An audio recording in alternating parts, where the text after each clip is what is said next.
সাতচল্লিশ পরবর্তী সময় থেকে ইন্ডিয়া পাকিস্তান কিন্তু ঐতিহাসিকভাবে অর্থবহ কিছু দ্বন্দ্বের মধ্যে আবদ্ধ। সেটা হোক খেলার মাঠে, সেটা হোক তর্কে বিতর্কে, এমনকি সেটা হোক সংঘর্ষ কিংবা যুদ্ধের মাধ্যমে।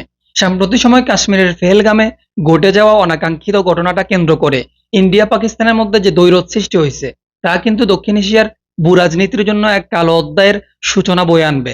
এমনকি ইতিমধ্যে আমরা দেখতে পাচ্ছি দুই পরমাণুধর দেশ ইন্ডিয়া পাকিস্তানের মধ্যে সম্পর্কের কঠিন অবনতি হয়েছে।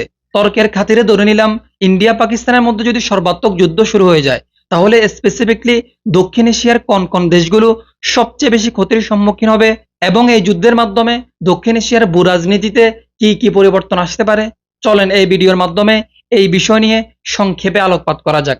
দেখেন, ভারত পাকিস্তানের মধ্যে যদি পূর্ণ মাত্রায় যুদ্ধ শুরু হয়ে যায়, তাহলে শুধু যে দুই দেশ ক্ষতির সম্মুখীন হবে তা কিন্তু না, বরং আশেপাশের কিছু দেশ অথবা অঞ্চলভিত্তিক দেশগুলো বিস্তর ক্ষতির সম্মুখীন হবে।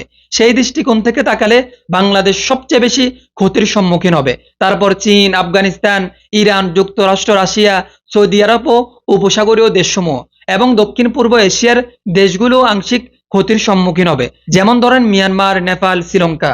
এই যুদ্ধের ফলে বিশ্ব রাজনীতি ও বৈশ্বিক নিরাপত্তার ঝুঁকি বাড়বে। তেল ও গ্যাসের মূল্য বেড়ে যাবে। সীমান্তবর্তী দেশগুলোর নিরাপত্তার ঝুঁকি বাড়বে। এমনকি ভারত পাকিস্তান যুদ্ধের মাধ্যমে বড় পরিসরে বিশ্ব রাজনীতিতে উল্লেখযোগ্য পরিবর্তন আসতে পারে। যেমন ধরেন দক্ষিণ এশিয়ার কৌশলগত ভারসাম্য বদলে যেতে পারে এই যুদ্ধের মাধ্যমে। মানবিক ও শরণার্থী সংকট দেখা দিতে পারে। সাইবার যুদ্ধ, তথ্যযুদ্ধের নতুন মাত্রা যোগ হতে পারে। আন্তর্জাতিক জোট ও সামরিক চুক্তির পুনর্বিবেচনা হতে পারে। এছাড়াও আরো অন্যান্য পরিবর্তন আসতে পারে ভারত পাকিস্তান যুদ্ধের মাধ্যমে।